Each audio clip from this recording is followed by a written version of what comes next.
those staying here have deep pockets. FORDOUN was initially a farm, but in order to remain sustainable, it had to grow and buy more land. 9 years ago, owner John Bates decided he would build a 5-star hotel instead. His son, Richard Bates, says careful research had to be done. We saw a niche in the market for something upper echelon. We weren't necessarily looking for 5-star, but there's a lot of accommodation in the Midlands, bed and breakfast, hotels, but nothing, well, not nothing, a couple of places that are sort of 5-star upper echelon, but we thought that that's where the gap was. We thought location, we were very good, but part of the soul and the sense of place with regards to the Midlands is the whole country feel. So it was essential that we held on to as much of that as we could. With the incorporation of that, the Bates family saw the need to include a Zulu traditional healer in the spa. This is something that had not really been tested in the region. We feel that we're a spa in Africa. We're also a spa which offers holistic treatments, like we do energy balancing, and we do far more than just massage and facials and that sort of thing. You don't get many spas which offer the sort of thing that we can do with our traditional African healer. And in many ways, he's rather like an African version of our energy healer. You know, we want to encourage that. And whilst you get a lot of energy healers that are famous, like from the Far East or the Middle East, you just don't have the same respect yet for African healing. With the incorporation of ELLIOT and NDLOVU as a healer in the spa, FORDOUN also took some of his medicinal plants and turned them into different types of tea which were offered at the hotel. Other plants have been turned into products and creams that are used as massage oils, body lotions and other skin products. Some unique treatments at FORDOUN use these products too. These plants are grown at a garden in FORDOUN, where NDLOVU also has consulting rooms.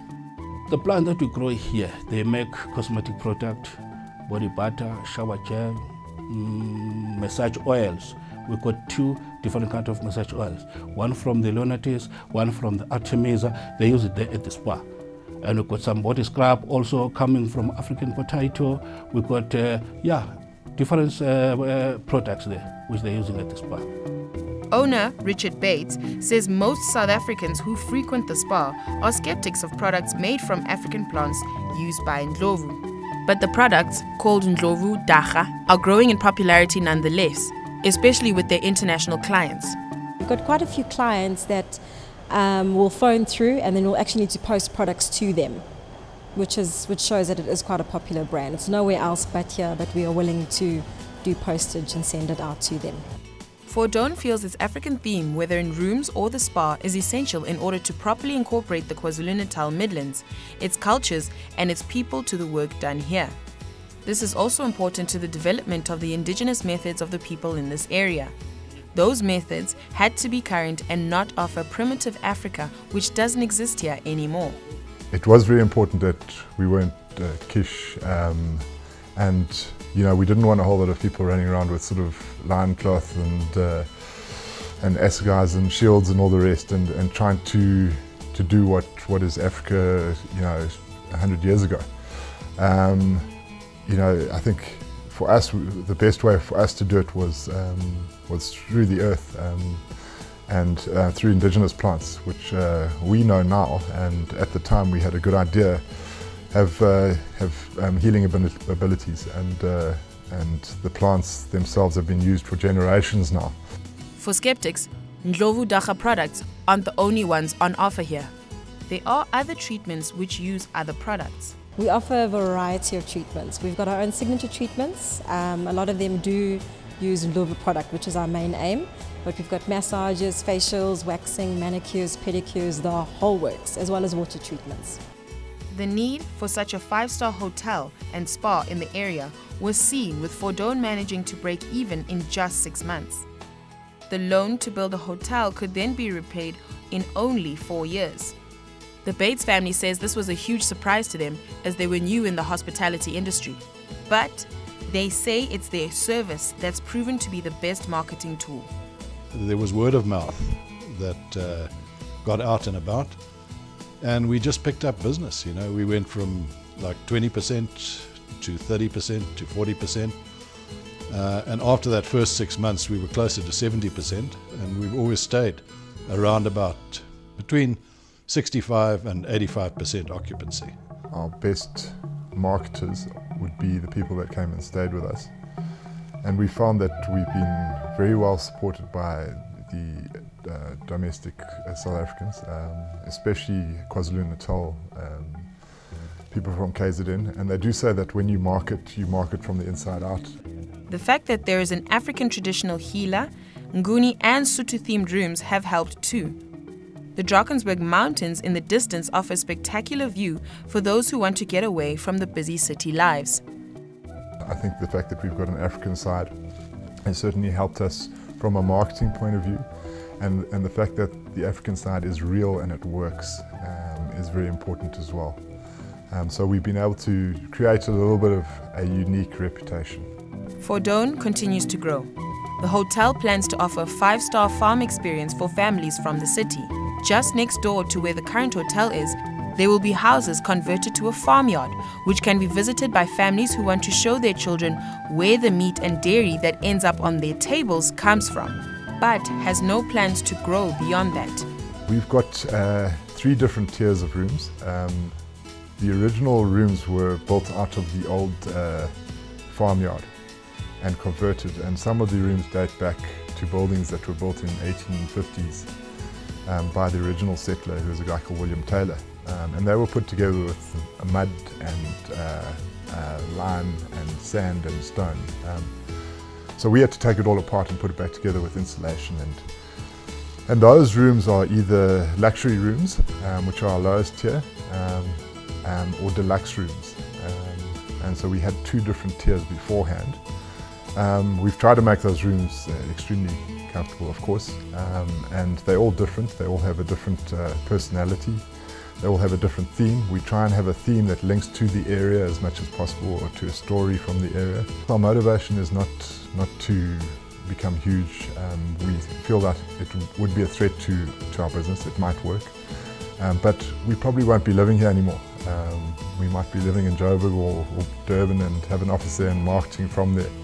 And so we'll keep it the way it is, and the business, the prospects are looking optimistic.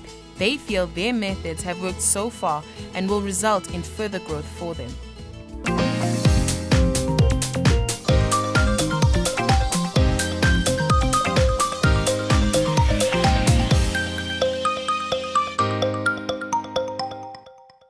That really does look like the timeless tranquility of days gone by. This atmosphere translates to the entire area, which is coined the heart of the Midlands Meander. This week's tempting town is Nottingham Road.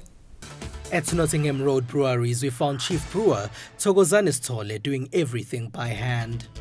In fact, it's the charm of this place.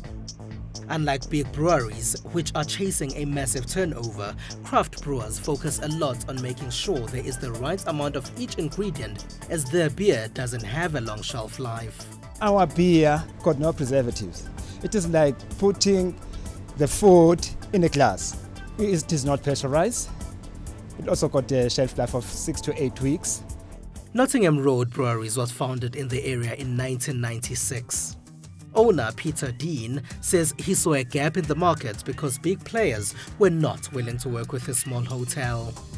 In those days also the big brewers like SAB were reluctant to put taps of draft beer into small operations because the turnover wasn't enough.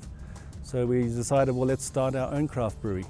It's not a cheap venture, and one requires quite a lot of money to start their own brewery. Moving into the micro or craft brewing, where you're going to 500 litres a day or brew length to 1,000 litres of brew length, it does require quite a lot of capital infrastructure setup costs. I would say today you'd be looking at least R1 million for a very small brewery, and up to R5 million or even more for a 10 hectolitre brewery, which is still regarded as micro brewing. But you've got to be very careful that your perception of the brewing is not to become big and to become competitive with the big players, because that's not the idea. You'll never make it.